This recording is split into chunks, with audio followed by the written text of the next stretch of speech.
All right, YouTube Pangburn peeps, what up? Great to see you all again. I think I'm going to adjust my camera just a little bit. Oh, that was too much. Now I done it. I forgot to close my closet. What up all? What up all? Welcome to another watch party. Pangburn watch party. Welcome, welcome. The welcome wagon is here. Unfortunately, I am the welcome wagon. I'm all you get. We are live.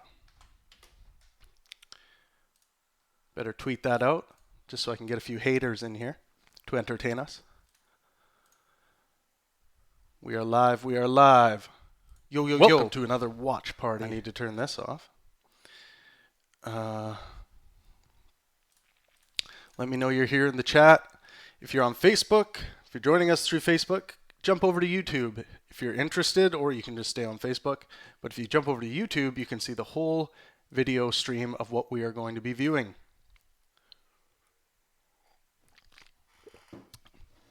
Let me know when you guys arrive. We still got some time before we're starting, so no rush. Welcome everybody. Welcome YouTube. Alrighty, alrighty. Yes, I have my Michael Scott Paper Company shirt on. As most of you know, I am a huge fan of The Office. Michael Scott Paper Company. Always and forever. All right. We are going to be continuing with the Sam Harris versus Jordan Peterson series tonight. I'm going to be giving away I'm giving away one pair of tickets tonight for the Matt Dillahunty versus Dinesh D'Souza event on March 1st in New York City. The event's selling really well. I'm really excited about it. Our main marketing campaign hasn't even begun yet, so that's so just by word of mouth and a few announcements on social media is all we've done so far. So it's it's a good sign that this is going to be a good event and it will sell well, and likely going to be able to offer a live stream option for this event. So hooray. I'm pumped about that. I'm in a conversation with the video company right now from New York City about them offering or what they can put together for a live stream option, and they already have come back to me with some options, so I am excited for that. So you'll probably be able to catch this event live on March 1st, 7 p.m. Eastern time, because we will be in New York City. I will be in New York City. I will be introducing the two speakers, and I will be there hanging out as someone who is very excited to see this conversation. This is a conversation I've been wanting to put together for a really long time. Basically, ever since I saw Matt Dillahunty for the first time on the Atheist Experience online show out of Austin. I think this will be the most difficult challenge of Matt's debate life and also Dinesh's debate life. I think Matt will be a bigger challenge for Dinesh than Hitchens was. And this is for a few different reasons, which I'm not going to get into now because I'm going to be doing some special video content for you guys leading up to that event, which will feature Dinesh and Matt. I'll be doing podcasts with either of them again to talk about the event, and it's going to be awesome. Good evening, Gabriel. Good evening, Vorse. Magic Toad, sup. Javarans Guplar. That was probably the worst pronunciation of your name that you've ever heard, but we do our best. And by we, me and my multiple personality. All right.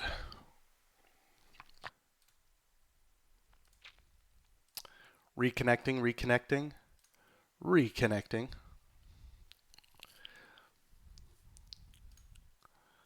I lost you guys for a second there. Sorry about that.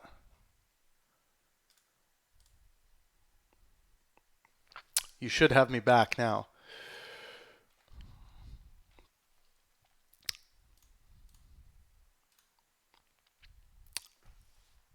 Who cares? What's up, broski? Thank you for playing. Remember to like the stream, guys. It really helps the live stream out if you guys like the stream. I just had to switch networks there. Sorry about that little hiccup.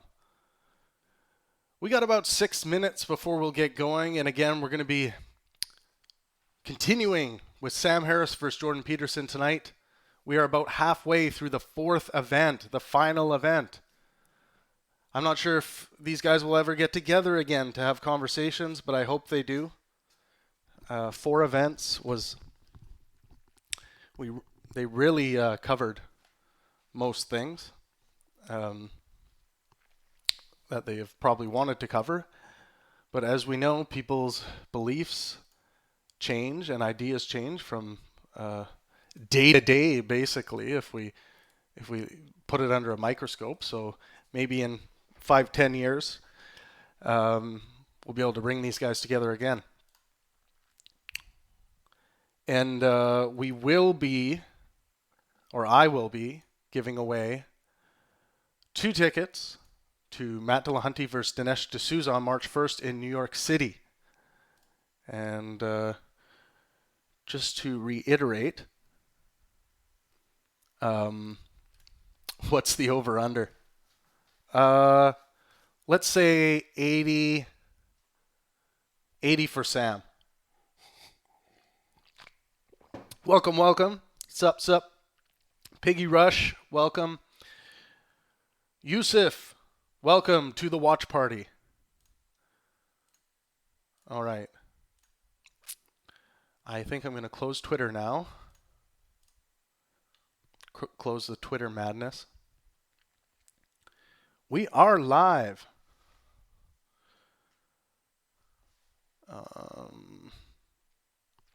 Again, if you're joining us on Facebook, you can jump over to YouTube. You'll be able to actually see the stream that we're going to be watching. Couple minutes here still.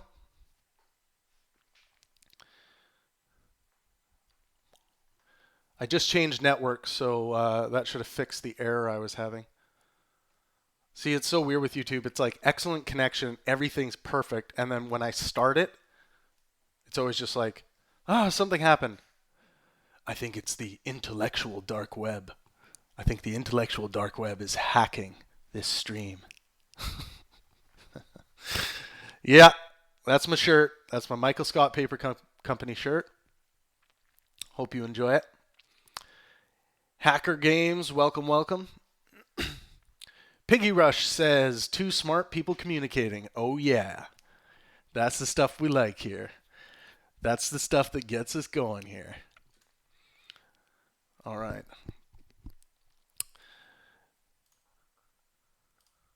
We are going to have some fun tonight. I don't think we'll do call-ins tonight. Maybe. I'm suffering from I'm just getting over a cold.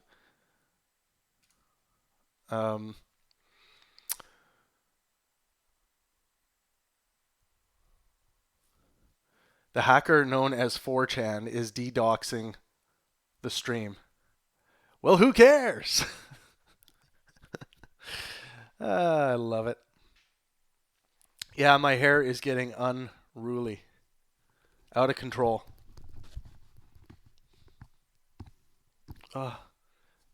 So much in the front right now. That's what she said. Oh, that's what she said. I nailed it.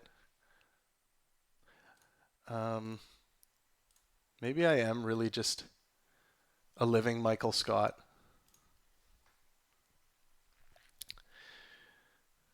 Two minutes.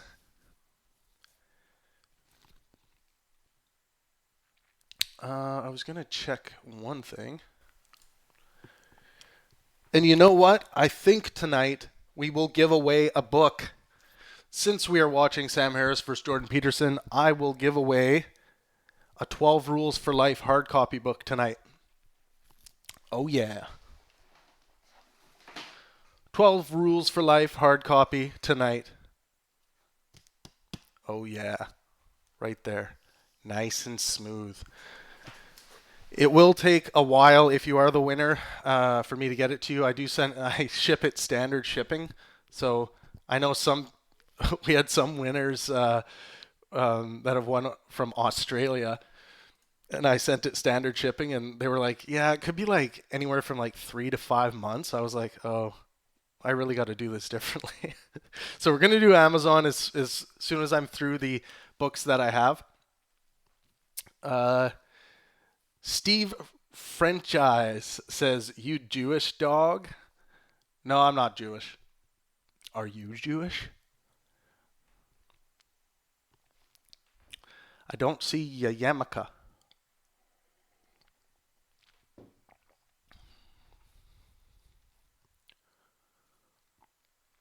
Nathan Sanders says, I've never known Sam Harris to be wrong about anything he's ever said. He's the smartest person I've ever seen. Yeah, I would say when it comes to ideas, in the war of ideas, I would say Sam, it's hard to find flaws in Sam's thinking because he does come from a skeptic worldview. That's what he bases his ideas and beliefs on. So if you're talking from a logical or a scientific worldview perspective, you're going to be hard pressed to find people like that. I mean, Richard Dawkins and Lawrence Krauss and those guys, those guys think the same. They come from a skeptic worldview as well.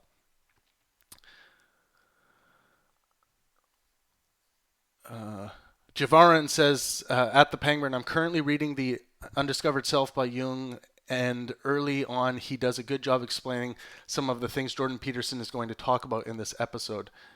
Cool. Well, Javarins? I don't know how to pronounce your first name. I'm going to call you Jove. Yeah, Eric Weinstein is really smart as well. I agree with that. Jove. Yeah, when you hear some Jungian things that Jordan's explaining, and if you don't think it's being represented properly, chime in the chat. That's what the chat's for.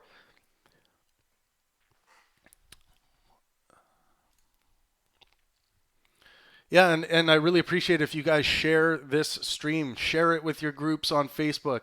Share it with people on Twitter. Follow me on Twitter at the Penguin. I will follow you back, and I will tweet and retweet your stuff. All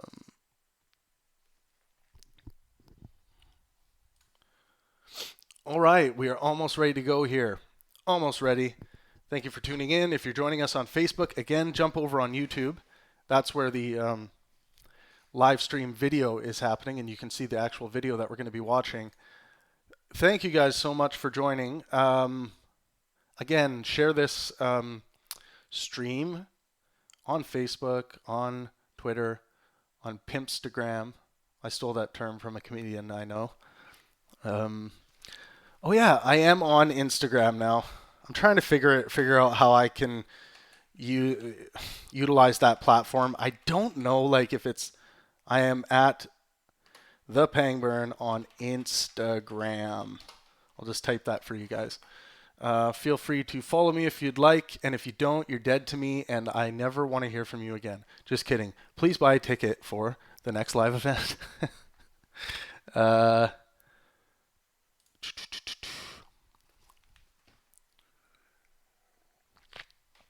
All right.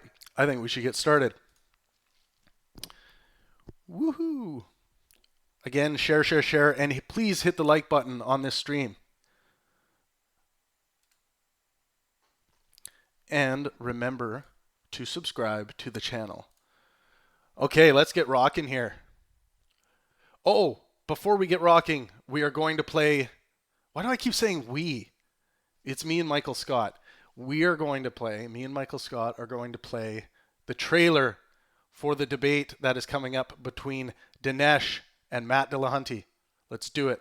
We have seen in recent years not just atheism, but a kind of new atheism, more militant, more suave, more effective than the atheism of the past. They want to attack Christianity in the private sphere also. They really want to make every Christian feel like a total idiot. Can a scientist explain why there's a monkey that can sit next to you and you look a whole lot different? Sure, because we didn't descend from monkeys. Monkeys and humans descended from a common ancestor. I was a fundamentalist Christian for more than 25 years and thought that I was supposed to be a preacher. Jesus gave some good advice and some crappy advice and some questionable advice, and that's not enough. And there's not a secular humanist organization or country on the planet that has ever produced as a good thing, an intentional good thing, rapists and murderers. Donald Trump is an outlier. He is unusually flamboyant. He's brash. He, in that sense, is the kind of person who normally wouldn't even be in politics. The very fact that he was able not only to win the presidency, but to beat Hillary in traditionally Democratic territory, Michigan, Wisconsin, Pennsylvania, shows you that there is a hunger in the country for throwing out the rules and trying something new. So this isn't about atheists as a single voting bloc, and it's one thing that we have to be aware of. As the secular community continues to grow and more people participate, there is going to be a plurality of ideas within our own community. How we handle that, how we deal with it, and what we do on behalf of it is going to tell the world who we are. And while I support people's rights, First Amendment's rights to protest, and go ahead, peacefully demonstrate all you want, when you cross the line into doing property damage and things like that, you're no longer working in your best interest. You are giving ammunition to the very people that you're trying to oppose.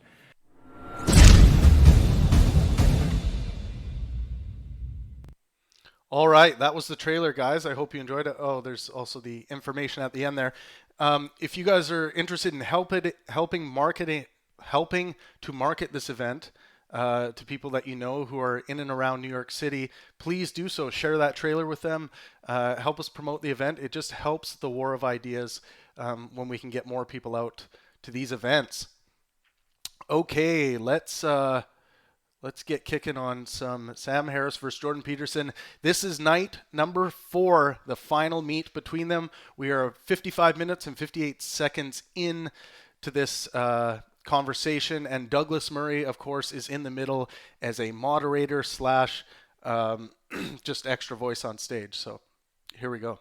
The mythology of ancient Greece. It's incredibly memorable. But I don't and disagree with that. All those gods are dead. The stories still can be useful, yeah, but the gods are dead. Their spirit lives on, let's say. Yeah, but it lives on in a way that is benign. It lives on in a way where you learn about them in mythology class in school. Right? You don't have a fear of Hades drummed into you as a child by your parents. The other thing that is lacking, as far as I can tell, in the rationalist doctrine, and this is something that I've observed in my clinical practice, and so one of the things that's happened over the last year is that I've had many people, especially ex-soldiers, come to my lectures who have post-traumatic stress disorder, and they say that listening to my lectures, especially the ones on good, evil, and tragedy, there's a particular lecture that I suppose you might think about as devoted to people who have post-traumatic stress disorder, and that the language of good and evil that I lay out in those lectures is actually what allows them to recover from their post-traumatic stress disorder. And dealing with people like that in my clinical practice, the same thing has been the case. If we can't transcend the language of the merely rational and move into an intense conversation about good and evil in some sense as metaphysical realities, we can't enter a realm of seriousness, conceptual seriousness, that's of sufficient depth to help heal someone who's been touched by malevolence. So that may be the case, Jordan, but it doesn't have to, that good versus evil substrate, I guess he calls it, does not have to be gods. It doesn't. We can get that from different forms of art. my argument to Jordan constantly, if it's just me and him sitting down in a bar talking about these things, I say, like, I bring up music all the time, or I bring up just general storytelling with characters, mythical characters, superheroes, things like that, and I think that we can find sufficient versions of this without having to actually believe in some level of existence of these things, of gods as metaphors. I just don't think it's necessary. That actually is what happens to people with post-traumatic stress disorder, is that inevitably the reason that they're so shattered isn't because something tragic has happened to them, although that does happen upon occasion. It's because someone malevolent has made contact with them, and sometimes that malevolent being, let's say, or malevolent force or spirit, for lack of a better word, is something that resides within them. And so we have these limits on rational, and the reason I'm making this case is because we've already identified another limit of rational discourse. It's like it doesn't have the motivating power of great fiction and great literature and great poetry, but it also doesn't have the healing power of language that takes the ethical realm to its extreme in some sense. And then the next problem with that, and this is something that Douglas has been contemplating, I would say, is that what evidence do we have that a merely secular representation, a rational representation of our ethic, is going to provide us with a motive force that would be sufficient for us to do such things as identify what's valuable about our culture and be motivated to sufficiently protect it, assuming that there's something worthy of protection. But we know what a few of those things are, and they have nothing to do with what's on the inside of a church or a synagogue or a mosque. They have to do with things like free speech, right? Like the trench we are all fighting in is, at least one of them, is defense of the free exchange of ideas. And that is put in peril by many kinds of orthodoxies, but some are the old orthodoxies, the blasphemy laws, and the people who want apostates to be killed for leaving, in this case, Islam. So those are some of the sacred. If we were going to list the sacred artifacts of art that keep our society worth living in, I think the list is going to be very long before we start getting to the actual sacred objects of any one faith. It'll be things like freedom of speech and freedom of assembly and the free exchange of ideas across boundaries. The fact that we basically protecting rights that are protected by laws, I think, is what Sam is getting at. Let me jump over to chat quickly here, guys. If you're new to this, these watch parties, typically what I do is play a little bit of the video, jump over to chat so that we're giving you guys some airtime with your comments.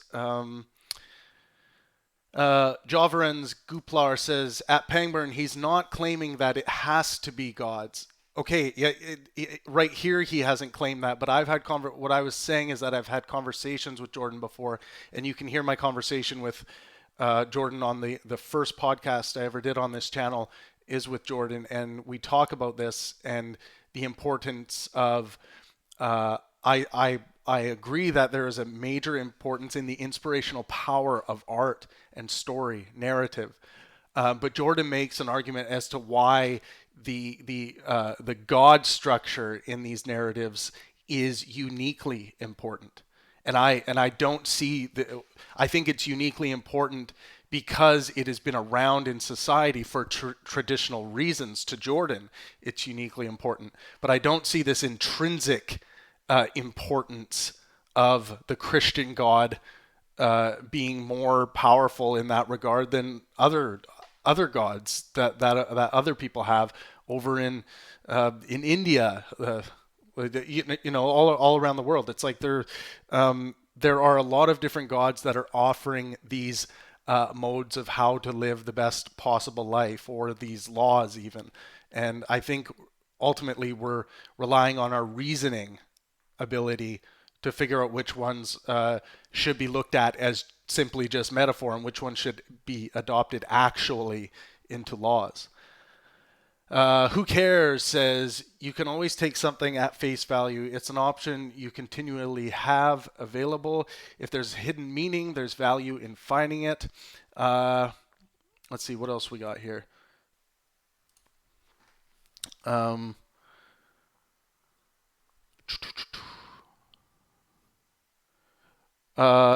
Guplar continues to say it doesn't even have to be a being or omniscient or whatever. Well, of course not. And obviously, I don't think Jordan believes that these things are actually in existence true. He believes that they are true in the metaphorical sense, which he probably shouldn't say, is it true that God exists?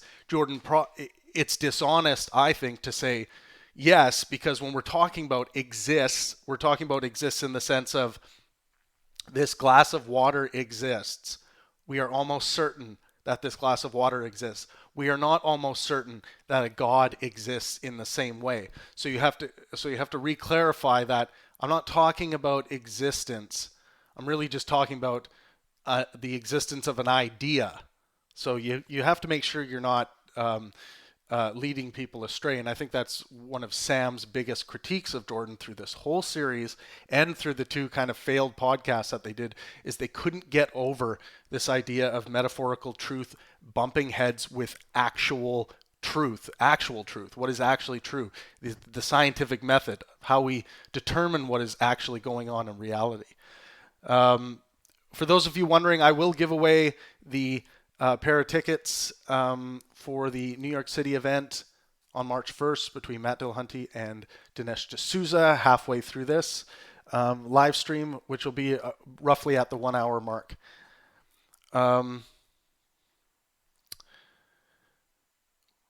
Alejandro Martinez says Sam was getting schooled by Jordan. I think you should qualify that. Where was he getting schooled? David Fierro says, Matt Dillahunty already has put his Texas boot up Jordan's ass.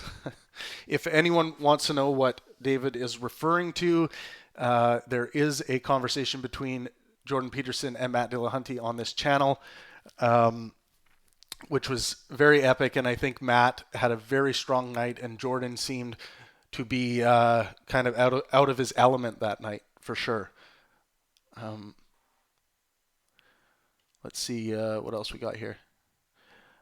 Just gonna let's get back to it here. And again, those on Facebook, jump over and join us on YouTube if you want to watch what we are watching. Or no longer religiously or linguistically or geographically partitioned in the ideas we can entertain. Well, it seems to me, though, like, and this may be my before we start getting to the actual sacred objects of any one faith. It'll be things like freedom of speech and freedom of space. So it's an ideal to which... Sorry, guys, we got disconnected there. Apologize for that. You are supposed to be subordinate, or that you're supposed to embody. And the ideal is the ideal of the logos. Technically speaking, the logos, the word made flesh, which is not only the word, free speech for lack of a better term, but also the embodiment of that, elevated to the highest principle.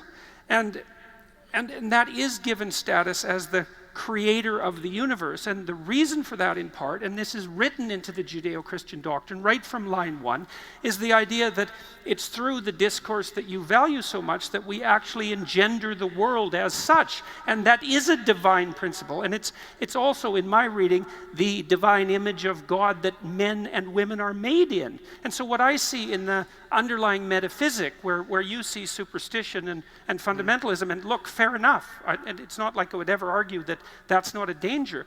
I see the imagistic and dramatized representation of exactly the idea that you hold to be paramount above all else, which is your commitment to truth, expressed in speech. Okay, well, so my concern, and this is where I started with you, is that you could give the same charitable reading of astrology, and you'd even be tempted to do it as we talk about astrology, as you showed at the outset. Now, major connection error here tonight. We're coming back.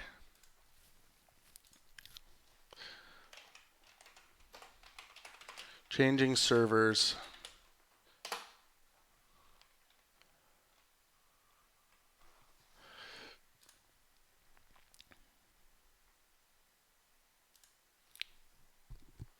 Yeah, sorry about that, guys. I believe we are back now.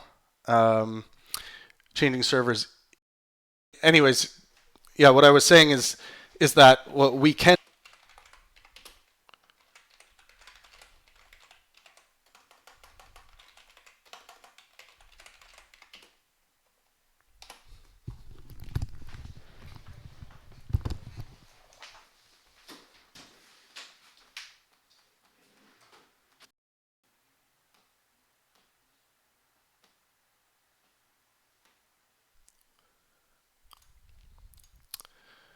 All right, this network seems to be the best.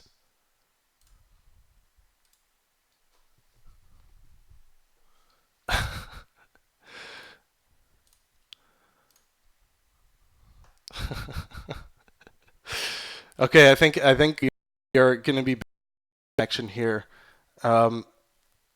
Something may have been screwing us up. It's so weird. My internet keeps dropping from. I'm just watching the stats on this. Man, it's very frustrating.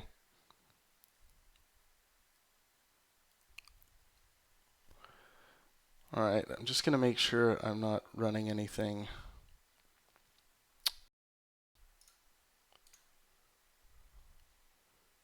Extra here. Sorry guys, bear with me.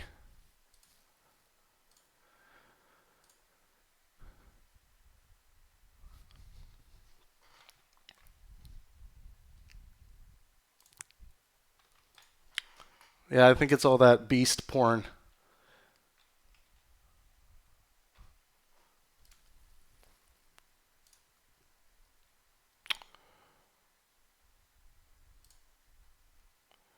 All right.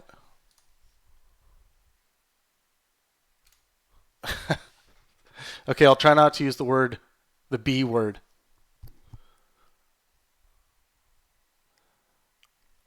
Just before I get going, I am just going to make sure we get a steady connection here.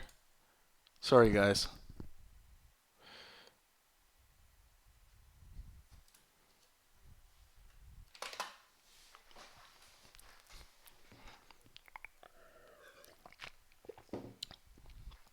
Okay, the word better has been banned. Okay, now.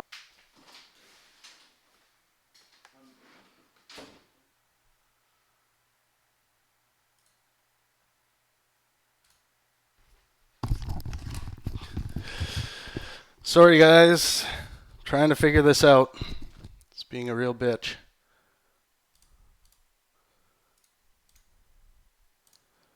Whoa.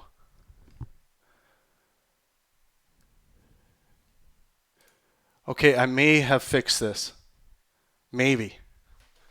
I think I may have fixed this.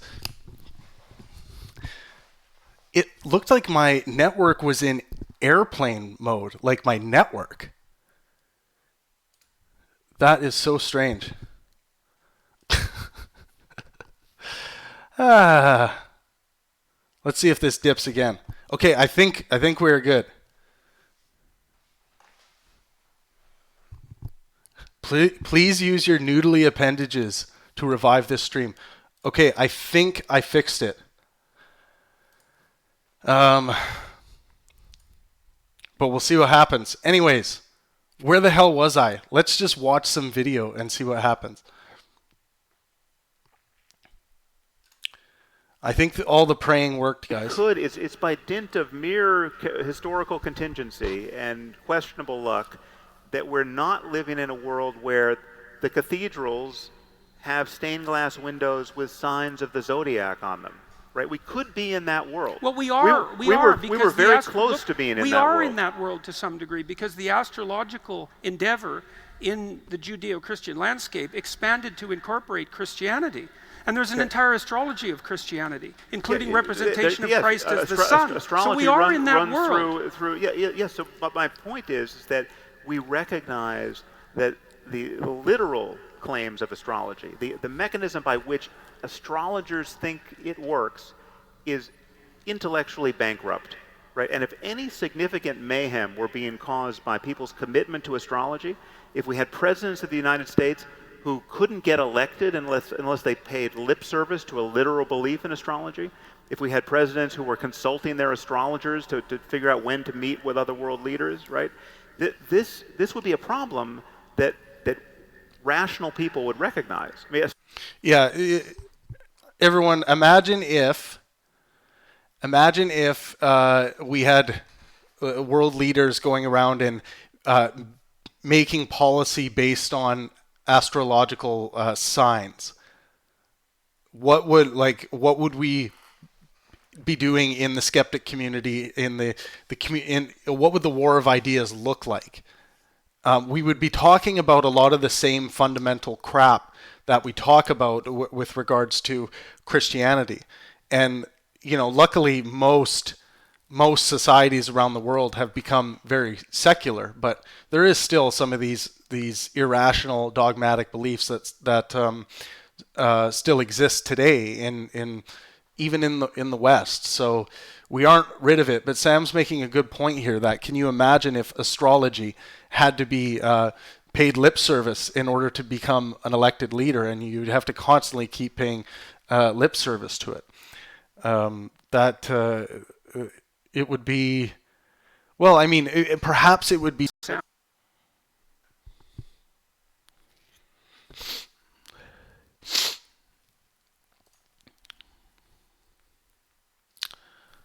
Just waiting to reconnect, guys. But maybe none. Bloody hell. Maybe not revelatory. Maybe it is just a matter of conscious agents like ourselves having better and better conversations. Well, it is certainly partly that. But let me explain. Because again, revelation in my book is nothing other than a record of past conversations. So you've either got Iron Age conversations shaping your worldview, or you have conversations like these shaping your worldview. Or you have both. You can have both. Yeah, but then you have a dialogue with the past. Which brings me to Marcus Aurelius. I read him with great pleasure and astonishment, frankly. I mean, it is such a modern and edifying take on ethics and one's own personal well-being, and just not being encumbered by thoughts and vanities that are so easy to cut through once you notice them, but so captivating and deranging of your life when you don't. And there's more wisdom in that book than almost any book I can name, and you don't have to believe any bullshit to honor it and use it. Let me offer you a continued explication here. And you didn't answer my question about what all these crazy medieval people were doing, spending almost all of their excess capital, building a representation of the sky and putting an image on that. So just hang on a sec. Okay. So let's talk about what it would mean to embody the truth. So there's a deep idea in Christianity that this is what it would mean. It would mean to confront the suffering of life voluntarily to its fullest, which would mean to accept the necessity of death and betrayal at the hands of your fellow men without undue bitterness. To accept that voluntarily and to still understand that your fundamental ethical task is to work towards the redemption of the world. And that's associated with that image that's cast upon the heavenly dome. And that is... Why does Jordan find this image cast upon the heavenly dome to have to be so mentionable? It's artwork that has been used to create a space of worship, right? I mean, we see that in every religion that's ever been created, tens of thousands of them. So I don't see anything special about the Christian one. Maybe the amount of money behind it.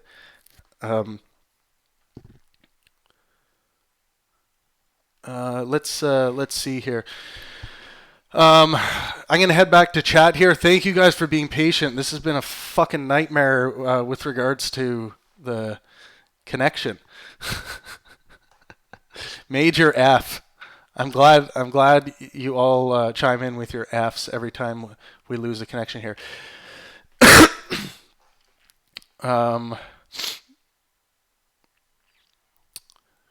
Gooplar says, depends if they are looking at it literally or not, and if the doctrines promoted violence. But yeah, I agree.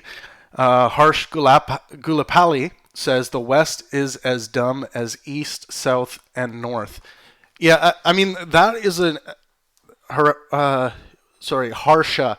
Harsha, that is a good point that there is dumbness, irrational thought, irrational belief all around the planet. It's not unique to one sect of the world. I would say Islam in modern day is demonstrably more more violent. I think it's hard to refute that with the beheadings, with female genital mutilation. I think there's very strong arguments, and I think Sam Harris makes very good arguments as to why. And we lost the fucking connection again. Ah.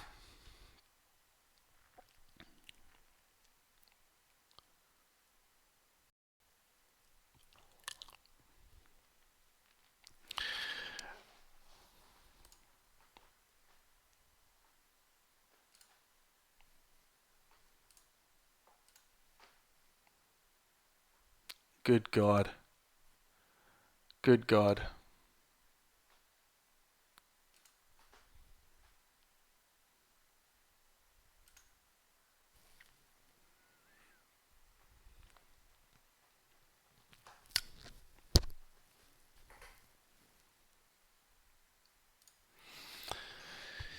I don't know what's happening, guys. I'm trying to make it work here.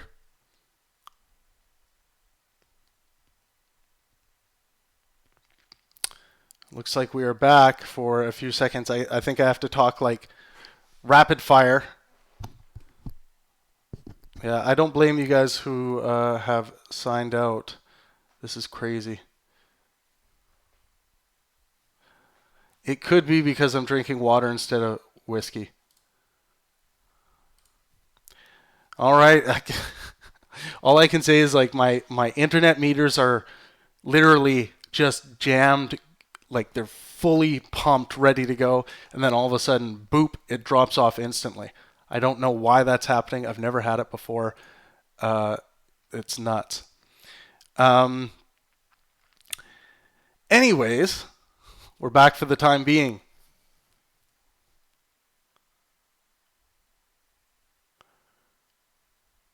Let's go back before this digression.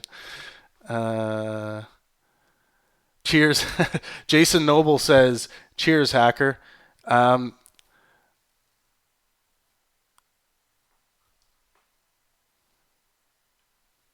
This is Iron Age Wi-Fi. It looks like, I don't know, it's like, it should be good now. Yeah, Fubar is a good response. Have you tried turning, Hacker Game says, have you tried turning it off and on again? Sorry, IT jokes. And yes, I did, actually. Well, it's again, it's looking good, but I believe it's probably going to drop to 0. It goes from like 3,500 kilobytes per second down to 0 instantly. If there's any IT nerds in the audience, let me know what that means. Yeah, I blame God. It's all God's fault. I blame Thor. Piggy Rush says, how do you explain psychedelics? Psychedelics poison the brain and have interesting effects while doing so. That's what psychedelics do. Okay, let's... Wow.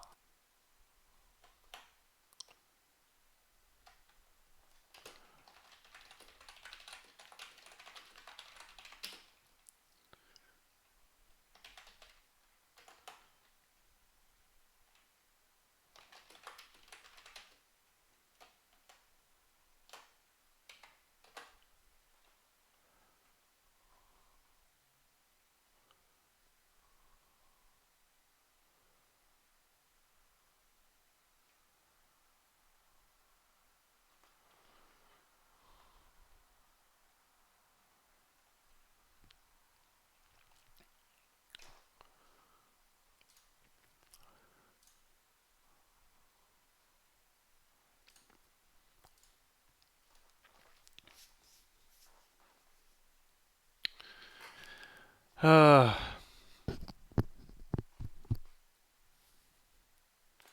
is so frustrating.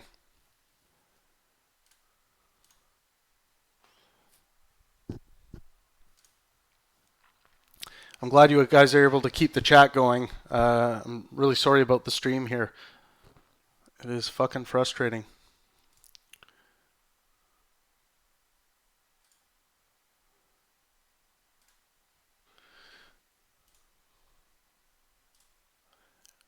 I'm just going to see how the connection works out here for a little bit.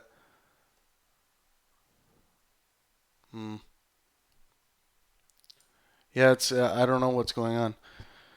I'm going to leave the stream open, guys, so that you guys can have a conversation here.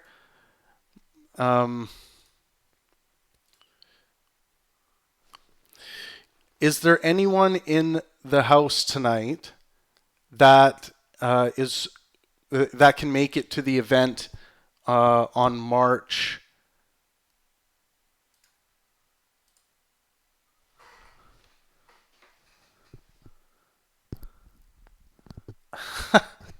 Andrew T, welcome back.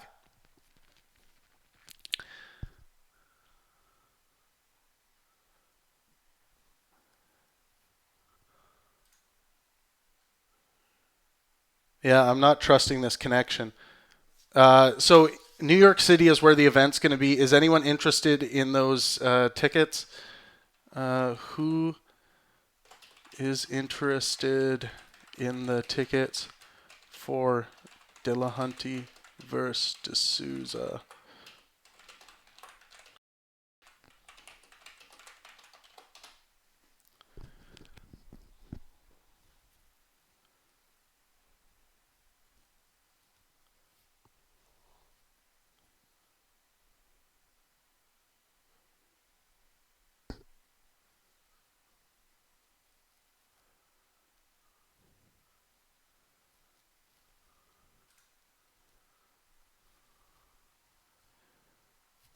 Okay, we got Vorse, Raider, Zach, Schmeier, and Andrew T are interested.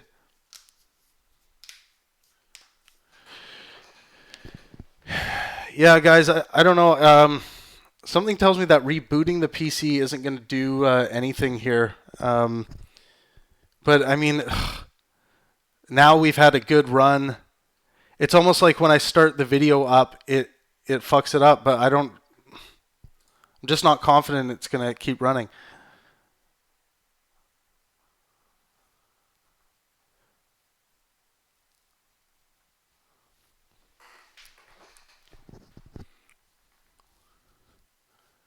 Andrew T comes in with the comment, I can't lie, Travis. I used a dildo on myself yesterday, and it was awesome. I guess I'm gay now. Who would have thought? That doesn't necessarily mean you're gay. Prostate stimulation, if that's what you're talking about, it doesn't necessarily mean that you are gay. But if you are attracted to men, then perhaps you are gay or bisexual.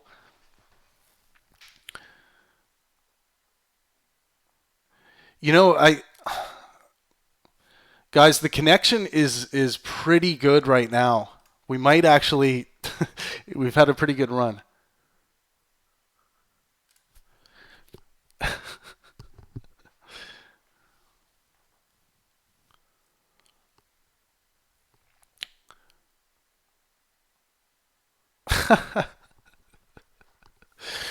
Andrew T says, I'm only bisexual for Travis.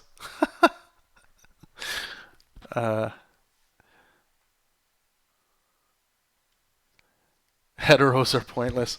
Guys, it could be a miracle here. The connection could be fixed. I'm not holding my breath, though, that's for sure. We're hovering at about 3,000 kilobytes per second right now, and it's been pretty strong.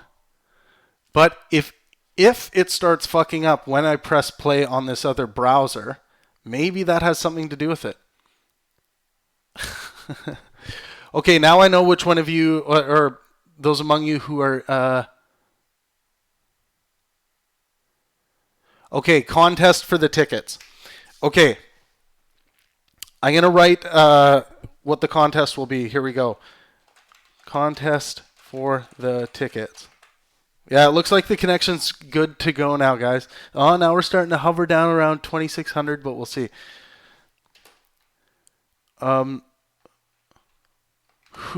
Let's see. What will be the biggest challenge for either Matt or Dinesh on March 1st? Okay, I just put a comment in there, guys. Contest for the tickets. What will be the biggest challenge for either Matt or Dinesh on March 1st? And use the star sign before your answer, just so it's easy to track on here. So let's hear your guys' answers. It looks like the stream's going well. I'm going to test something, though. I'm going to press play on the video and see if that fucks anything up.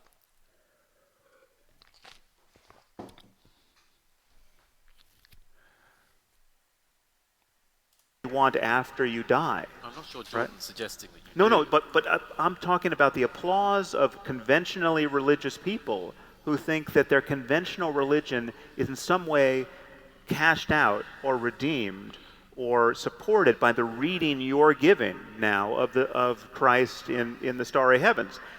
It's not, unless you're adding this other piece, which is some probabilistic claim that, yes, this book probably was dictated by an omniscient being, unlike any other book. Well, or maybe the Muslims are right, that we're Archangel Gabriel did show up to Muhammad in his cave and give him the one final revelation, never to be superseded. And just on the merits of the text, we know that's not true. We know, for all it gets wrong and all it fails to get right about the nature of our circumstance, we know that book is not the best book ever written on any topic. And here I'm speaking of the Quran, but it's true of the Bible. It's true of the Meditations of Marcus Aurelius. But no one's claiming that about the Meditations, and that's a crucial difference. It's a difference that explains so much unnecessary suffering in our world. And again, what I fear about the way you talk about religion is that at the end of all these conversations, I'm still not sure what you believe on that point, frankly. And if I'm not sure, no one out there is. Okay, so Sam, who is a very, very honest actor when it comes to having a discussion, just said he's still not sure after all of these long-form discussions, 2 very long podcasts, 3 events before this one. Now they're more than halfway through this event, having a conversation, basically talking about religious topics the whole time. Sam still isn't sure what Jordan thinks of all this. Mank Deems, welcome back. Everyone say hi to Mank Deems. Okay, let's see. Did you guys give your answers here? I said contest for the tickets. What will be the biggest challenge for either Matt or Dinesh on March 1st? This is the contest question. Let's see what you guys put in here. Jovaran said, Matt Dillahunty is seriously going to struggle not blinding the audience with the reflection of light bouncing off his bald head. Ooh, baldness. He wears that baldness with pride. I know this. Voris Raider says, star, Matt not trying to hit Dinesh at some point. I've seen the arguments Dinesh has had on Twitter. Dinesh is very feisty. That is true. Harsha Gulapali says the biggest challenge for Matt would be to understand the unnecessarily complex jargon from Dinesh. Unnecessarily. Yeah, I think that's a decent categorization. I think Dinesh talks about a lot of complex topics, and I do think the God topic, if you're an apologist, needs to be complex if you are to pull anyone in from a seemingly logical argument into the God domain. So I think that's a good characterization. Let's see what else. Andrew T says, for Dinesh, it will be incredibly hard to overcome Matt's accessibility and incredible ability to formulate a response on the fly. Matt's strength in his ability to explain things simply and succinctly. Very good by Andrew T. What else we got here? Okay, those are the answers so far. Let's watch a little more video here. I'll get back to the rest of Mertovic. Numertowski says, my pang burns. Should I see a doctor? Yes. You're probably suffering from pang burn derangement syndrome. PDS. Pang burn derangement syndrome. That, you got to be careful of that disease. It's all over Twitter. That seems to be the only place that's affected. Oh, okay. I think we're still good on connection here. Mank Deem says, I haven't seen much Dinesh. Saw him make some girl cry though. For all of you atheists out there listening, don't underestimate Dinesh in these debates and in these conversations. Dinesh is a very intelligent person. Okay, he's not, and it's true that I think that belief in God and fundamental beliefs in God is irrational, and I think faith, believing anything and giving a reason of faith to believe that thing is just a bad nothing answer. I think faith is just the excuse you give when you have no other reason to believe in something. But Dinesh is a very talented debater, and he has really strong arguments for what he believes politically, and you have to be ready to go to town on that. And Matt and Dinesh are going to be talking about Trump, and you better believe that Dinesh is going to bring his best game to defend Donald Trump. And Matt, I think for Matt, cannot fall into the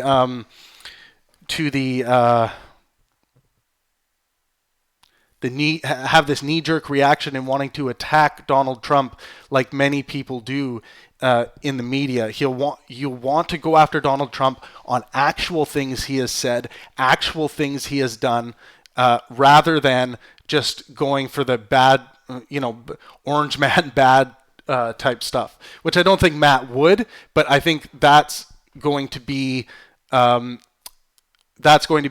biggest challenge, is to not go down the road of being one of those typical extreme left extremists in some of the comments Matt makes, and giving Dinesh fuel to go after that. I think that'll be what Matt should avoid.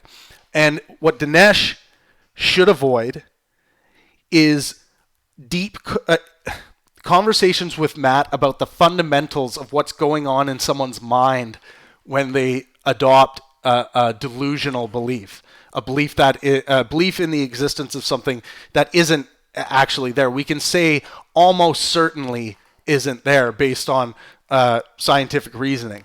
So staying away from faith in particular would be, I think, in Dinesh's best interest in this debate. But yeah, I do think Matt, I'm not saying that either of these guys are going to fall into these traps in this debate, but these are the things to watch out for and to make sure that there isn't even ounces of this stuff.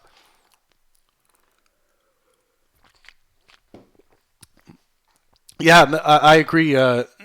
Gupler says Matt does a really good job of staying on point, and I think that's why he is an excellent debater. If you watch the conversation between Matt and Jordan Peterson, Matt keeps that thing on track. He doesn't allow Jordan's thought pretzeling to take away from the conversation.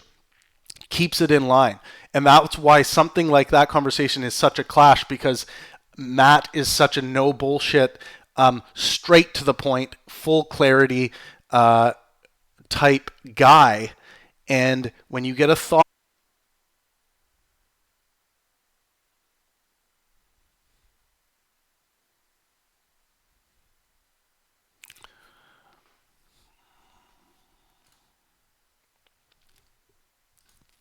all right, I think we're connected again. All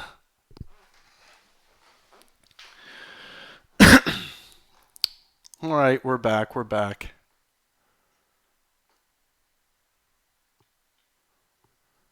Thank you guys for being patient with the internet tonight.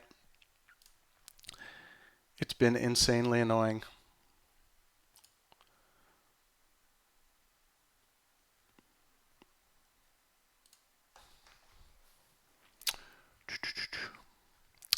All right,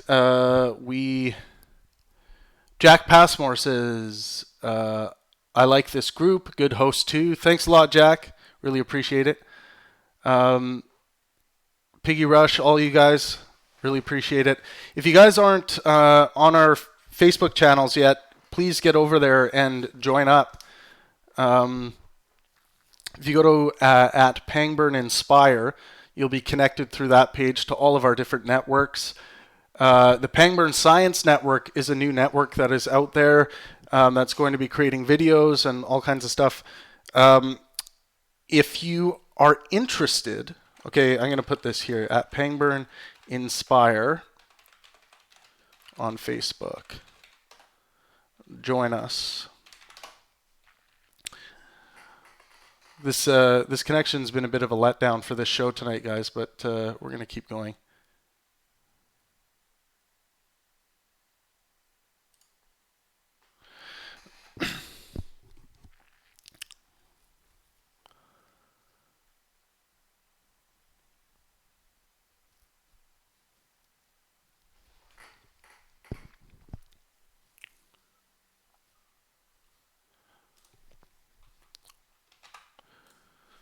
If you guys add me on Twitter right now, I will follow you back. Add me on Twitter. If you guys follow me on Twitter, I will follow you back. Let's see.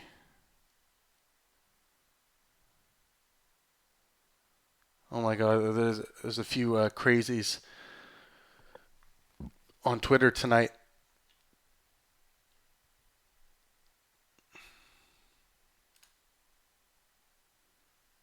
Holy shit.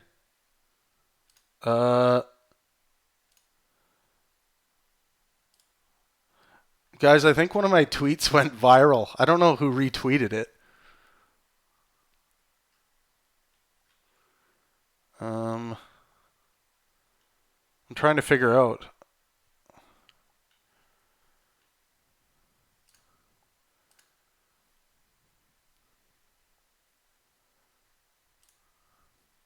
Shit.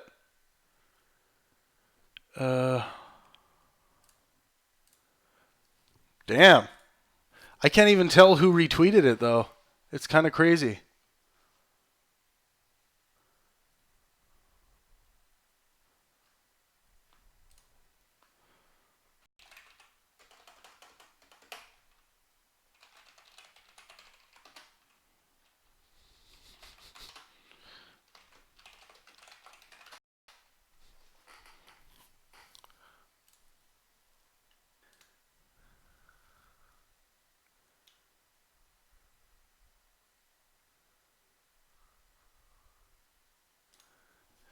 Yeah, guys, I don't know what is going on with Twitter, but fuck. One of my tweets is like, this is a very popular tweet.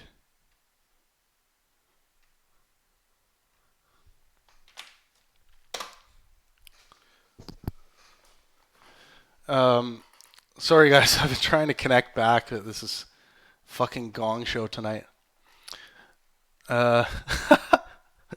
We'll wait for you forever from Piggy Rush. Aw, thank you so much. Mank Deems, the internet is not a big truck. Fuck you, Mank. Mark Gillis says, any possibility of setting up a Discord server? You could use voice chat and rooms for talking, debating amongst Penguin community. Yeah, I think it's a really good idea. I would love to do like one Discord meet maybe per month. Start with that. I think it's a great idea. Actually, Mark, if you're interested in helping getting that... Sorry, I just burped right in your guys' ears. If you're interested in getting that going, send us a message on through our Facebook network and get connected with us. I want to work with more of you guys on some different projects that we have going. So if you guys are interested in working with me, I would love to work with you guys and help you guys get your channels going and help build your profiles up. I'm all about that. So follow me on Twitter, send me a message on Twitter, or follow me on Facebook. Send me a message through there. I have a lot of projects on the go that I need help with, and I know you guys have a lot of great ideas. So that's awesome. But yeah, that tweet I just shared with you guys, I don't know what is going on with that, but like, but yeah, people are going fucking crazy over that.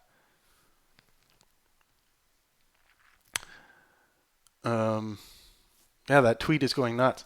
But yeah, add me on Twitter and make sure you guys send me a message, and I will follow you back.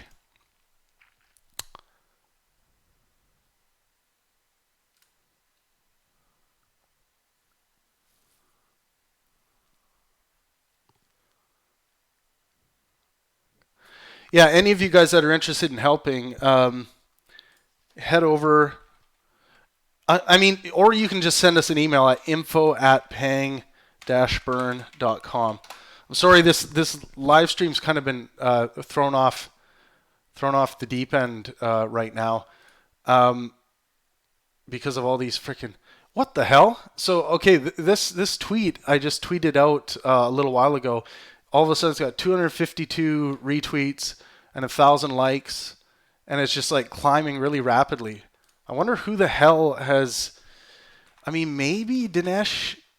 I wonder if Dinesh retweeted it, but I couldn't find his retweet.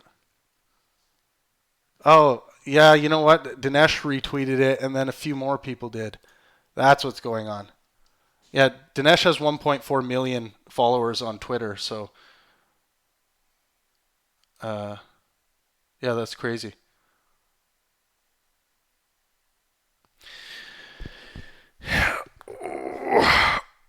Yeah, I know you guys have a lot of awesome ideas, so do email us, info@pang-burn.com. I want to work with as many of you as I can, and I need help. Things are getting so busy. We reached 500,000 people. We reached just last week with all of our stuff. So it's all of our accounts on Facebook, Twitter, Instagram now, and everything are just getting insanely busy. Also, if you want to win a book, you know what? It's let's do our ticket giveaway now. Tonight's winner of the 2 tickets for the Dillahunty versus D'Souza event, March 1st in New York City, is Andrew T. Andrew T has been coming to the channel for a long time now, has been engaging in honest discourse, having a lot of fun, and I really appreciate that. So Andrew T is the winner for tonight's contest. We will be having more, so don't be upset if you didn't win. Andrew T is the winner of the tickets. So I think you know the drill, but head over to yeah, and we'll send you Guppler says send a dildo with the tickets. Maybe we'll have to do that. Maybe a complimentary dildo should come with every single thing we do on the channel. Yeah, that tweet is like fucking nuts.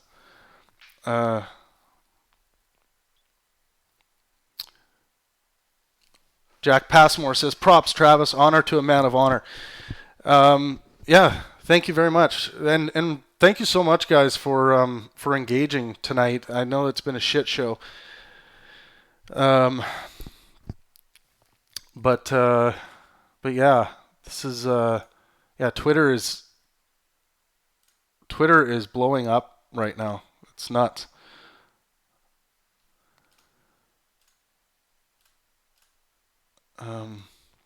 Well, we could get back to some. It looks like the connection's decent for now. I know you guys had a lot of, let's see, free orgasms for the win. Andrew T says Andrew T is the winner of the tickets tonight. 2 tickets for Andrew T. We'll be excited to meet you, Andrew, for the event in New York City. If you guys are in New York City or you know anyone in New York City, please share the event information with your friends and family. Share it on social media. It really helps everything out. We need events to do well if we're going to be able to continue doing them. And yeah, it just really helps. Andrew T says you should also start like a weekly YouTube live show where we just talk about philosophy, science, politics. That would give some of the smaller YouTube philosophers a chance to engage too. Yeah, I think that would be great. I want to do more live shows every week, and I think I'll start logging on more to do that. And if you guys can't make it, that's fine. But I'll just I'll try to schedule these so that you guys know they're happening. But I'll also just pop on sometimes. I agree with Piggy Rush. I think that's a great idea. Hacker Game says a burning pang. Yes, I love these. We need some T-shirts for sure. There's a lot of name games that can be played with my name. I like Pang Burned. I like Pangarang instead of Bangarang, like from Peter Pan. Andrew T says Dinesh has 1.4 million. Whoa, how many does Matt have? I think Matt has like 70,000. Let's see. Matt Dillahunty. Yeah, Matt's got 80,000, just under 80,000 on Twitter. I don't have, like, none of my audience is on Twitter. All of my audience is on basically Facebook and YouTube.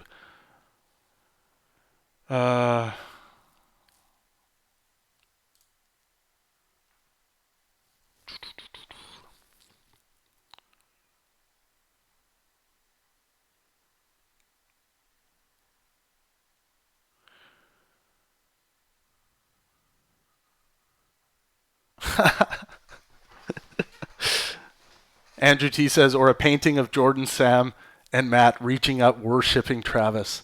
That'd be awesome. Yes, that is my dream. Don't tell the intellectual dark web. They will find you. And they will crush you with their web. I'm just keeping an eye on this tweet right now. That's crazy. I've never had one like...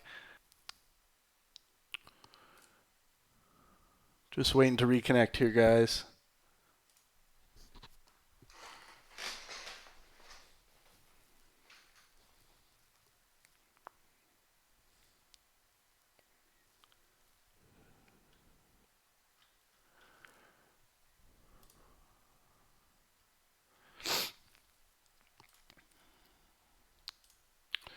I followed you back, Jack.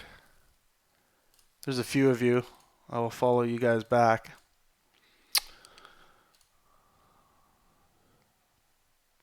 Wow.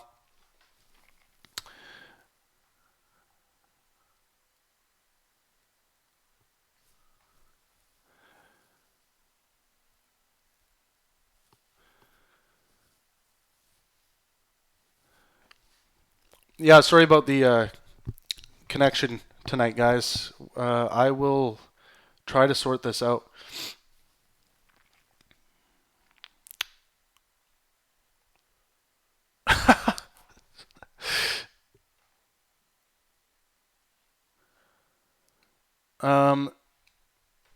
And I have chosen the winner for the 12 Rules for Life book by Jordan B. Peterson. Piggy Rush, you are the winner. Piggy Rush, Piggy Rush, Piggy Rush. Oh yeah, oh yeah.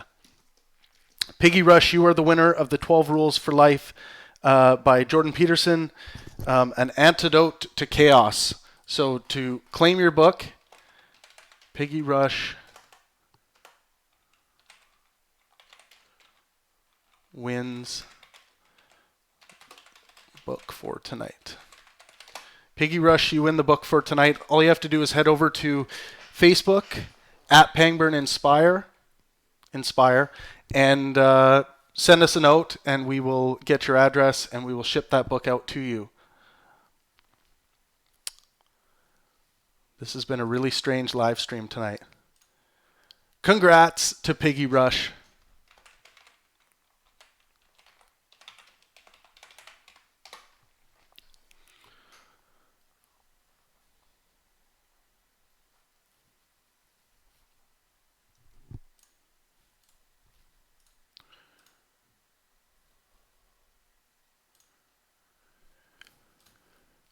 Remember to sub to the channel, guys. I'd really appreciate it. I don't think we're going to watch any more video tonight because it just keeps...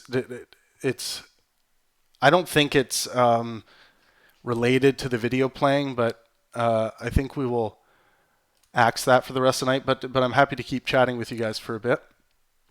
I'm just keeping up with the with what's going on social media. I got to fix my hair. It's like bugging the hell out of me.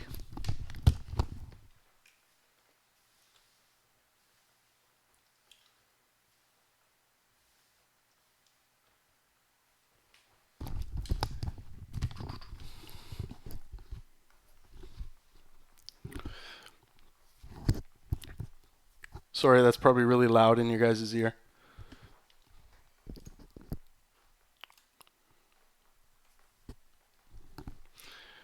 Yeah, if you guys want to stay and hang out, I'll be staying around for a while.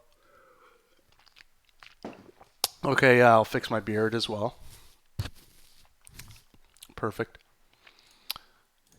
It's perfect. It's the best beard. It's a good beard. All the other beards, nothing like mine.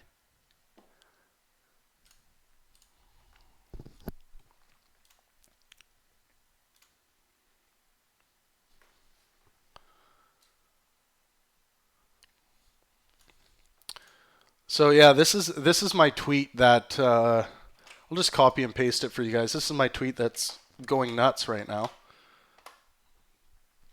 See what you guys think. Oh, it's over the character limit. I'll have to put it in two messages.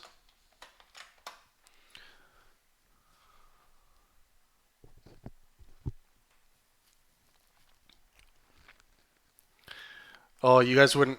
I backcombed my beard the other day. And actually, can I show you guys?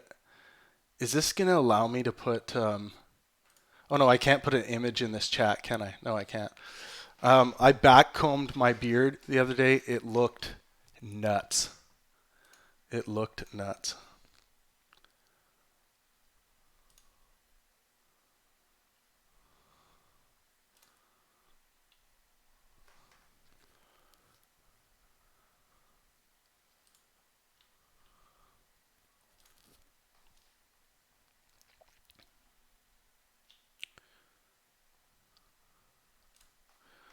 I actually thought this tweet was pretty good.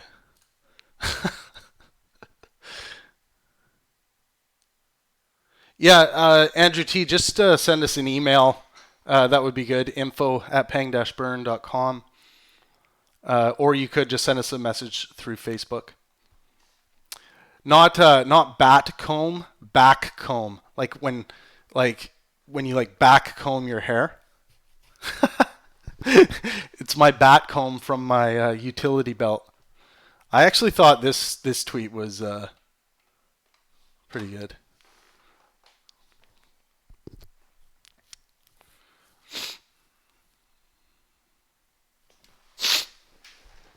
Yeah, that's the kind of conversation culture I've always wanted to create when I started Pangburn is people being allowed, and I describe it as like the intellectual warm blanket, but people being able to sit down and be comfortable while disagreeing and talking about their foundational belief systems and being able to disagree and not fearing a disagreement. in conversation, trying to remove the stigma of that. And that's kind of the culture I think we've created on Facebook. If you guys ever engage on our Facebook channels, you will notice that everyone will state their positions and their ideas and engage in the war of ideas passionately. But it's not a place where you see much ad hominem attacking happening, or just simply just people being cunts. People have. I think we've created a great culture there, and a little bit is thanks to how we've moderated it and helped the conversations. But I think a lot of it has to do with just people who are interested in honest discussion tend to come to Pangburn.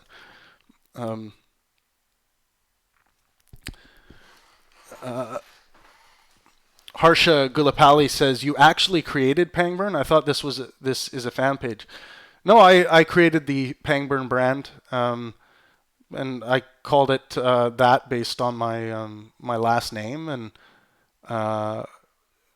basically everything that happens with the Pangburn brand is just based on my worldview and my equation for life, I guess, and that's what my first book is about. Basically, the fundamental things that drive me towards wanting to do work like this. So, Gupler says, the Pangburn, it's going to be funny to see the Dem candidates suddenly make war their main talking point, and especially after the media shut Tulsi out. Yeah, I think they might have to avoid that now. I think they were planning on making that the main talking point, but now that it seems like de-escalation is working, after removing the terrorist by assassination, and then the response, which Iran had to respond. But obviously, if Iran was going to respond and there was an American body count, the Americans, a huge portion of Americans are going to be asking for blood in return of that, if it was innocent soldiers that were killed.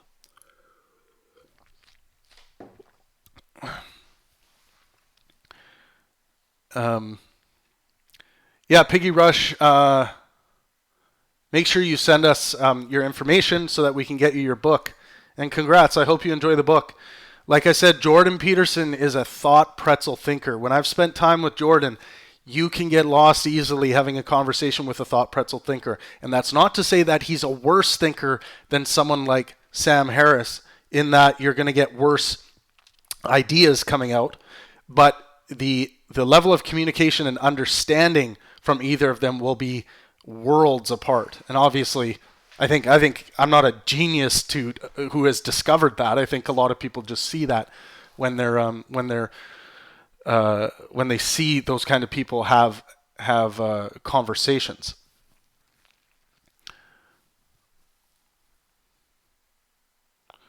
Jack Passmore says, you guys will forgive me. I got to go grab some good handcrafted Texas beer before midnight. If you're not here when I get back, bless your hearts. Thanks, Jack. Thanks for hanging out tonight. Yeah, this is good. I'm glad to be hanging out with you guys tonight. This is, despite the internet issues, I think...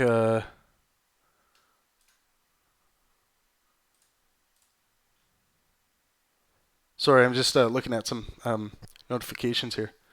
Fuck, I had a lot of notifications on Twitter.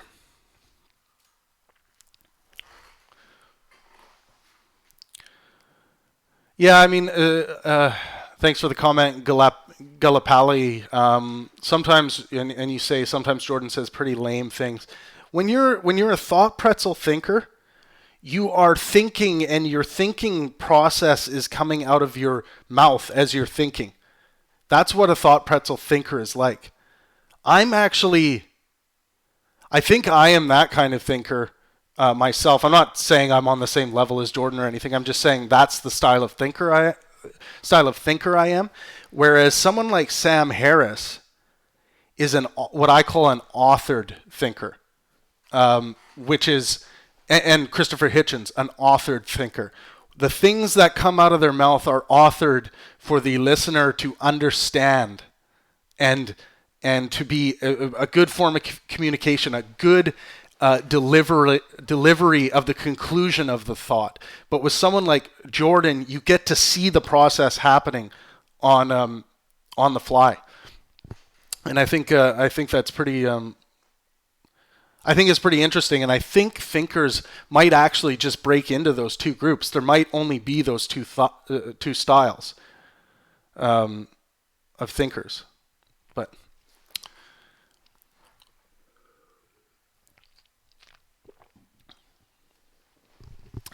Yeah, Piggy Rush, you prayed hard enough, and the god of the war of ideas paid you through the great work of Jordan Peterson.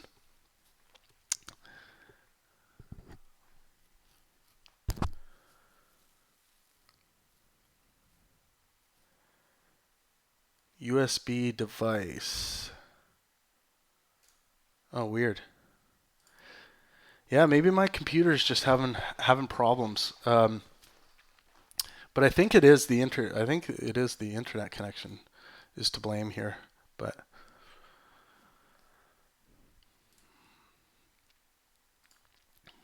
yeah, that tweet turned out pretty good. I'll have to thank Dinesh for that. He must have liked it.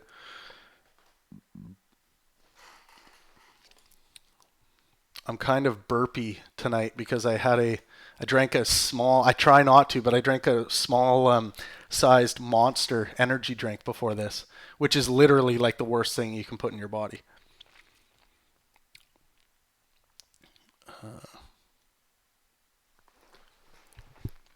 Yeah, Mank Deems says Harris is precise and uses vocabulary that is much more accessible than Jordan. Yeah, and I think that's the difference between a thought pretzel thinker and an authored thinker. I really see that as the difference. Atheist Bear, welcome back, says Hitchens on Rogan doing some pretzeling would be great. Yeah, and I mean, I think it's safe to say, Mank, that perhaps there are thinkers that have both gears. I don't think Sam Harris has the pretzel thinking gear. And I don't think Jordan has the authored thinking gear. Because I even find his writing, Jordan's writing, to be not from an authored thinker. I can tell he is a thought pretzel thinker in his authored work. Which again, I have to say again that I think that's fine. And you can get great ideas and just great material out of someone who thinks that way. But maybe someone like Hitchens, maybe there are some thinkers out there that have both gears. Maybe Hitchens was one.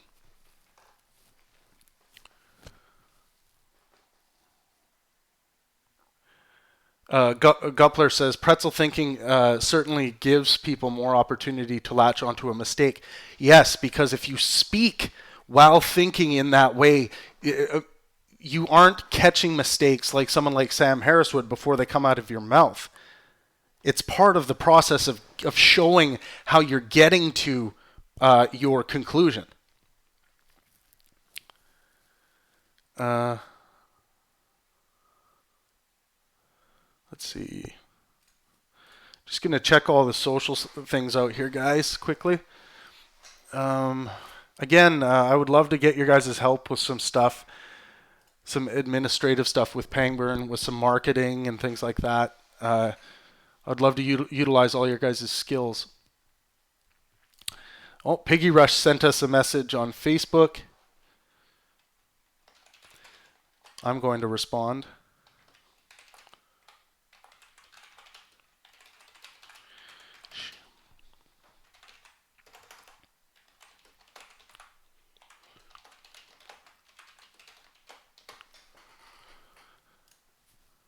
Thanks for getting in touch, Piggy.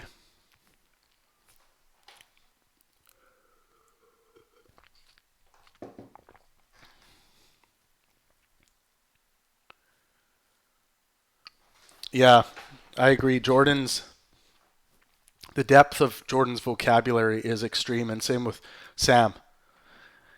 That's why a lot of people are like, there's a lot of hilarious comments under the Sam Harris, Jordan Peterson talks that are like, I got 10 minutes in and I had to rewind like 5 times to be like, what exactly did they just exchange there? It's like they're both exchanging back and forth, and they're both like, yeah, they're following each other, and then you're like, I didn't get anything of what they said. Andrew T says, I really think that Alex O'Connor. Oh yes, that is. Someone asked about Cosmic Skeptic. See, I recorded a podcast with Cosmic Skeptic Alex O'Connor before, and that podcast was lost.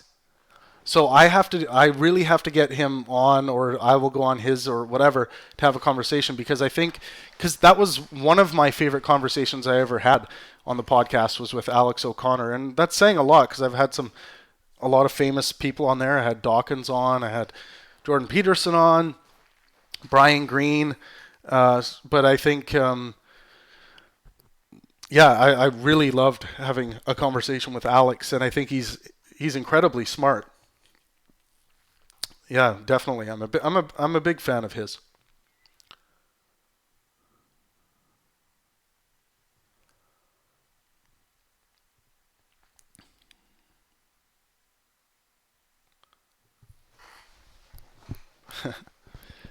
Fabian Padilla says, if you are quoting Richard Dawkins, if you are a religious apologist invited to a debate with Christopher Hitchens, decline. And that's a Richard Dawkins quote. And then Fabian goes on to say he was a terrific writer, polemicist, and an unbeatable debater. Yeah, Christopher Hitchens, one of the best, could be the best in history, I think, that we've seen. Very, very incredible. Well, my tweet's still going, almost up to 300 retweets. Yay! I don't really care that much about Twitter. Twitter's, I'm hard on Twitter. I say it's a cesspool for nonsense because I really think it is in general. But there are glimmering lights of hope sometimes.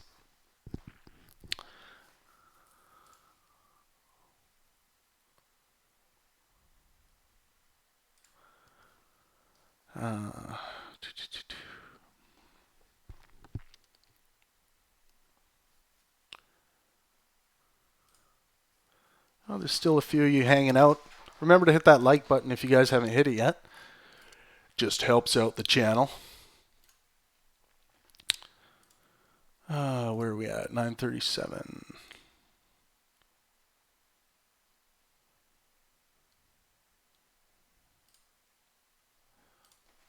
Oh yeah, quite a few new followers tonight too on Twitter. Interesting.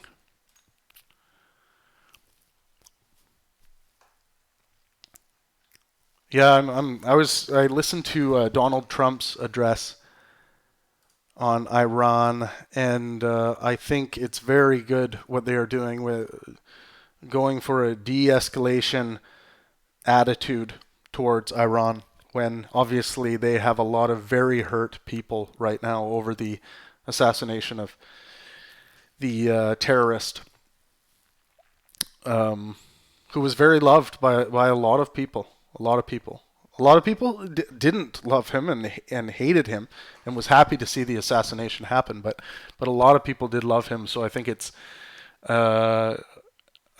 very smart of Trump's administration to show that they have this gear of taking care of this terrorist in the way that they decided to do, and then being able to take a step back after Iran did make an offensive attack on the United States. So Iran can check that off their list, that they had to do that for their people. They didn't kill anyone, which a lot of Iranians probably would have wanted in response to this, and maybe they still will. We don't know if this is over. But it's smart for the Trump administration to not retaliate to the damage that was done by this missile strike.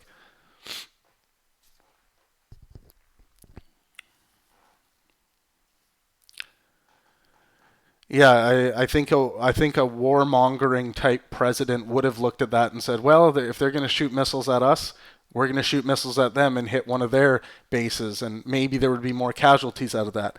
And then the Iranians are going to say, well, we need some body count on our side.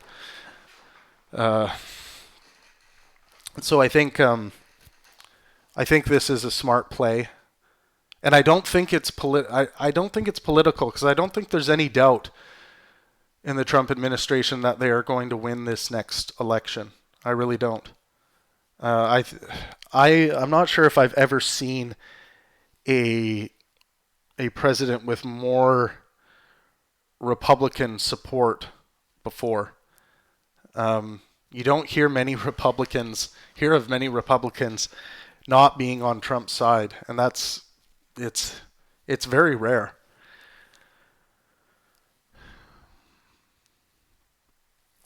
Mank Deem says, I feel like that was the plan all along. Trump administration knew it would have to absorb some retaliation for assassination, and Iran had to do some theater. Yeah, and again, we will see if that is the full extent of what Iran does. I know that they have threatened to expose some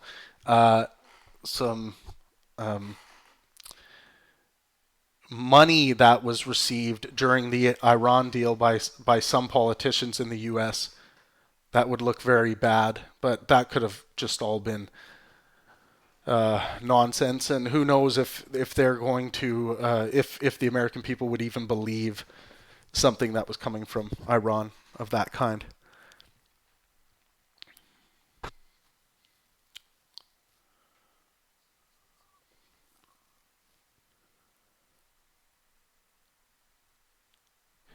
Piggy Rush says, will you reschedule this debate? Well, due to my falling out with Sam Harris, I don't plan anytime soon of working with Sam in the future. So we'll see what happens, but I've reached out to Sam to kind of bury the hatchet with what happened between us, and I have not received any responses from him, and it seems like he continues to want to push some kind of narrative that I am not to be trusted or something like that. So I just don't. I guess I don't see us working together in the future, at least for the time being. And I know Jordan is sick right now. He's dealing with health issues, so. I don't know. Maybe from Pangburn you've seen the Jordan Peterson or have seen enough of Jordan Peterson versus Sam Harris to understand what those conversations can create. Maybe it will happen. Maybe it will happen again, but we'll see. For those of you who are wondering. You're not up to speed on all the drama, which I think it is just drama. I can give you guys a link here. So I'll give you that link. And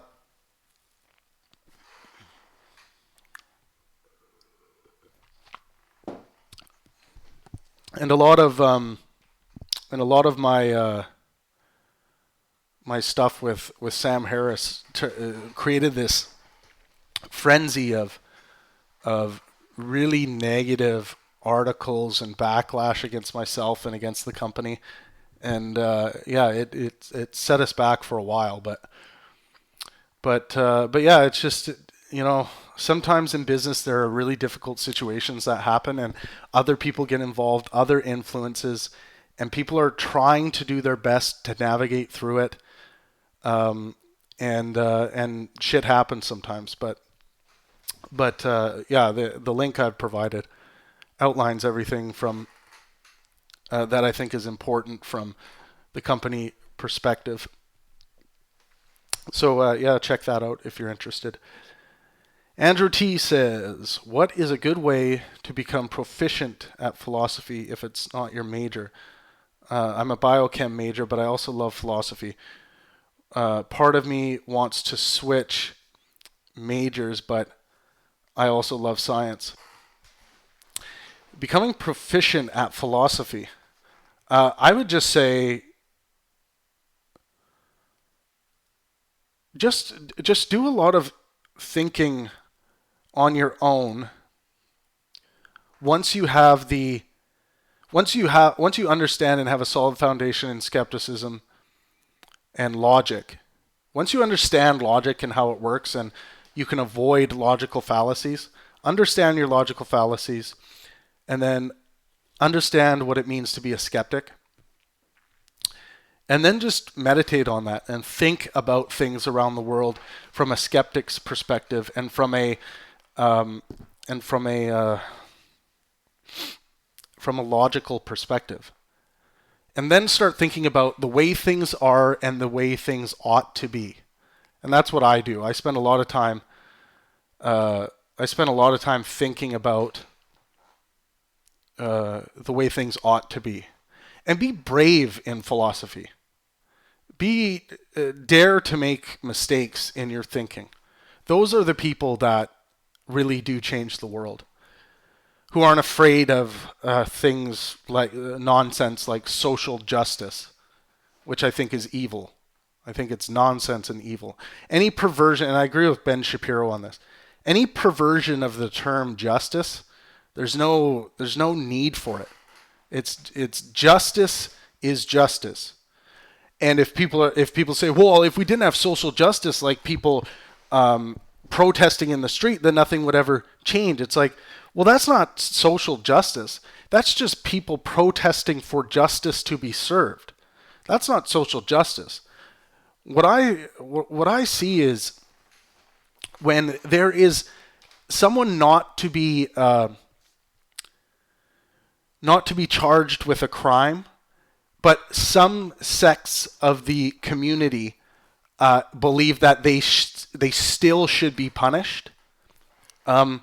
These social groups operate to take that person out when really they haven't done anything illegal. Or they might believe that they have done something illegal. And there just hasn't been a trial yet or something like that.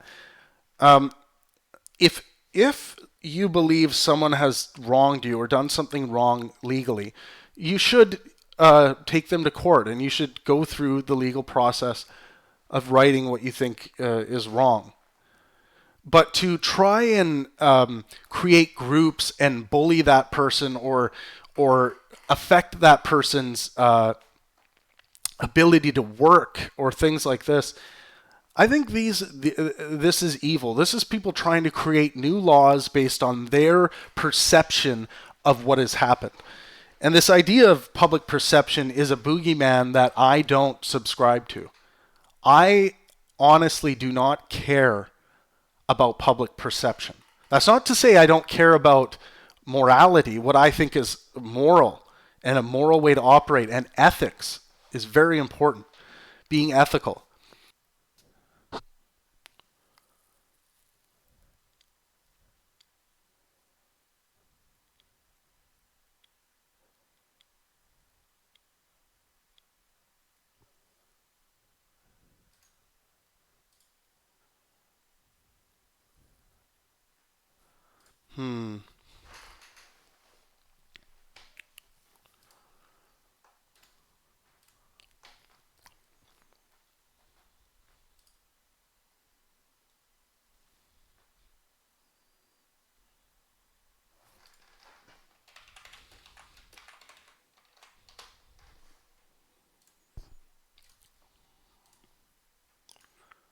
All right.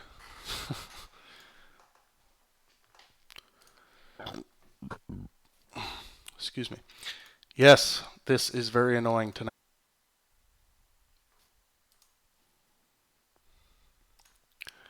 Yikes.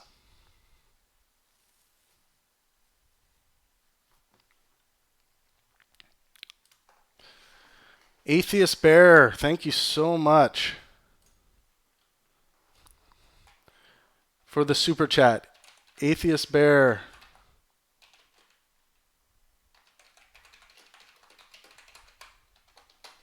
Atheist Bear, thank you so much for the super chat. Atheist Bear says, sending out love to Peterson and Harris fans alike, D'Souza and Hitchens fans alike. Chasing truth unites us more than any other tribalism. Yes. Yeah, it's like tribalism towards the truth is a tribalism that I am definitely one of. It's like I have a dedication to the truth that is tribal-like.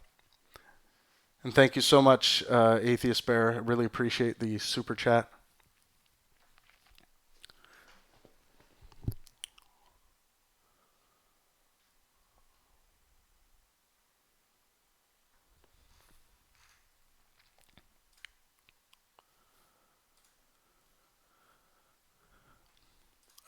Let's see here. I wonder if this will allow me to refresh. I don't think so. Actually, if I just hit refresh like this.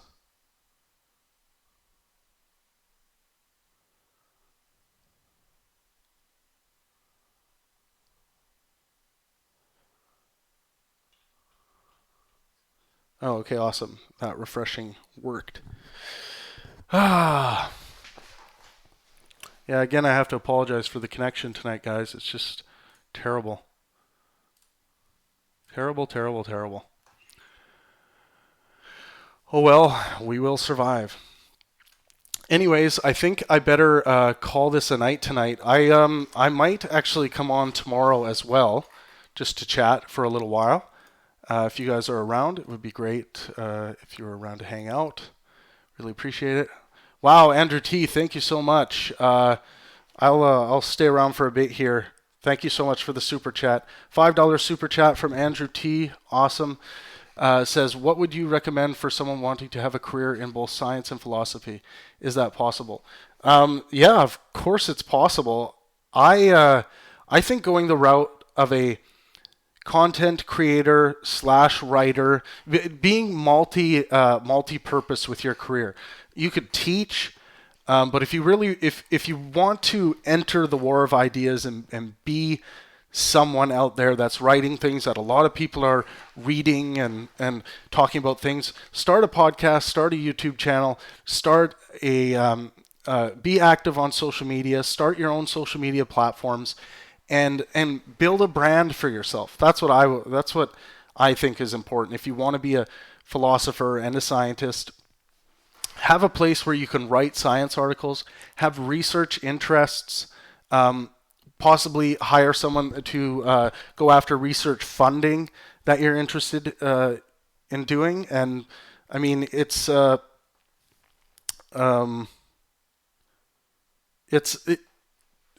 are so many things you can do with that nowadays with the innovation of social media and the ways that we can reach so many people.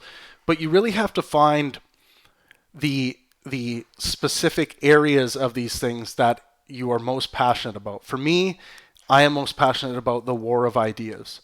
That is what has always been a passion of mine. And that might be different for you, Andrew. But I think find out what you are most passionate about. And that would be my advice to you. But definitely there's so many modes of ways to create a living out of working in science and philosophy. That would be my advice. Gulapali says, I hate that there was a fallout with Sam Harris, but damn, that was some interesting reality drama. I have to accept that I enjoyed it. Piggy Rush says, I can't imagine such two tolerant grown-up men can't just move from any disagreement. Yeah, it's tough. I mean, it's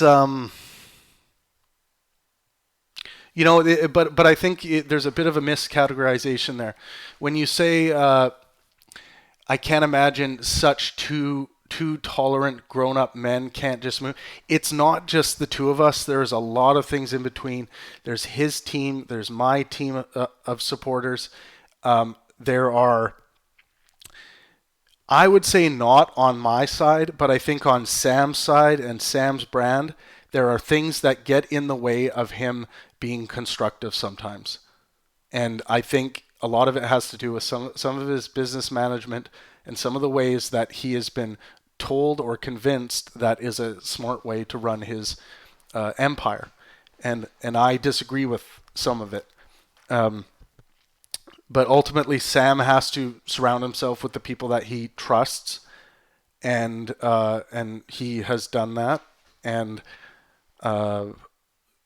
some of the stuff I've seen out of the people that he surrounds himself with, I don't like, and I outline that in the article I released. But besides all of that, we should be able to, like you said, overcome things. And I've reached out and done everything I can to try and bury the hatchet with Sam, but it's not reciprocal. But, you know, that doesn't take away from the important work we have done to date, and work that we may end up doing in the future together. So I remain 100% open to working with anyone on this planet if they have something big to bring to the war of ideas. And I've been consistent with that ever since I started Pangburn. And everyone out there knows that regardless of any allegations towards someone, pending allegations or crimes they have committed and they've paid the price for, if they have something to give to the war of ideas that I find important, I will work with them. I don't accept these ideas of cancel culture where if someone makes a mistake that you're supposed to write them off forever. This is not the way social society should be running. There's a reason why we have jail and prisons and charging someone with whatever and paying fines and things like this. People definitely have to answer for their mistakes or their crimes or whatever. But that does not, I don't want to live in a world where if, let's say, Richard Dawkins did something terrible, and he had to pay for his crimes and do whatever he had to do for his crimes. I don't want to live in a world where no one is to hear from Richard Dawkins ever again. I will not live in that world. So that's what I feel about who I choose to work with or not. I choose to work with people based on the content of what comes out of their mouth, the content of their character, not and what they can bring to the war of ideas, not what has been alleged against them or crimes they have committed or things like this. I can find a way to work with people who could have the next big ideas that will change humanity for the better.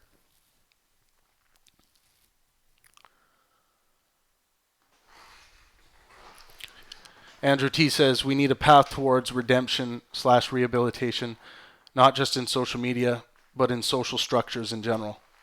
Yeah, I agree with that. There has to be a path, and it has to be clear. And a lot of that path has to do with the law and serving for your crime and or doing what you have to do to pay for mistakes you've made.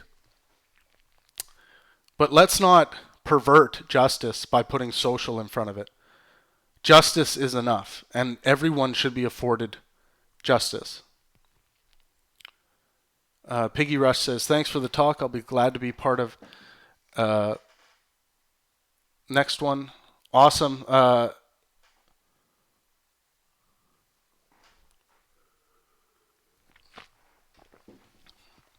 Intelligent Moron says, welcome to the chat, says, was there a fourth one, or is this just like a part 4 of one of them? I thought there was only like 2 of them at most, but I haven't been keeping up anyways. No, there are 4 talks in total that are roughly 2 hours long. So a lot of material to go through. All right. Well, I am pretty worn out, guys. I am going to sign off for the night, and I really appreciate you guys chatting with me. I really appreciate the super chats. Thank you so much to Andrew T and Atheist Bear.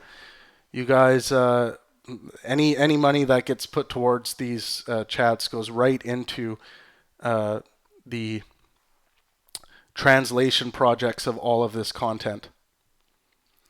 And I really appreciate that. Remember to subscribe to the channel, like this post, follow me on Twitter at @thepangburn.